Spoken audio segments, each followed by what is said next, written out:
کہ جب رسول اللہ صلی اللہ علیہ وسلم نے فرمایا ایک نبی، ایک صدیق اور 2 شہید، تو حضرت عمر فاروق نے فوراً کہا اللہ اکبر، کہو،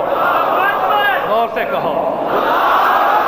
جب ایمان لائے تو کیا تکبیر گونجی تھی، اور جب پہاڑ پہ رسول اللہ صلی اللہ علیہ وسلم کی زبان اطہر سے یہ خوشخبری سنی کہ نبی تو آپ ہی ہیں، صدیق ابو بکر ہیں، 2 شہیدوں میں میری تمنا پوری ہو گئی کہ میں بھی شہید ہوں گا۔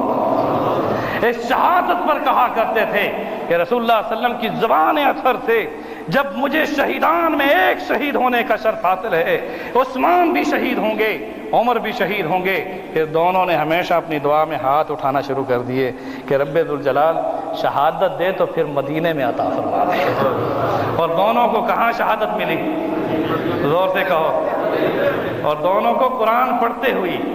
قرآن پڑھتے شہادت ملی۔ ایک محراب میں کھڑے ہو کر جب قرآن پڑھ رہے تھے تو شہید ہوئے، ان کا نام کیا ہے، زور سے کہو، فاروق اعظم، جن کے لیے محراب رسول گواہ بنا، اور زبان پر کیا جاری تھا، قرآن جاری تھا۔ ایمان حاصل کیا تو قرآن سنتے ہوئے، دنیا سے گئے تو قرآن پڑھتے ہوئے۔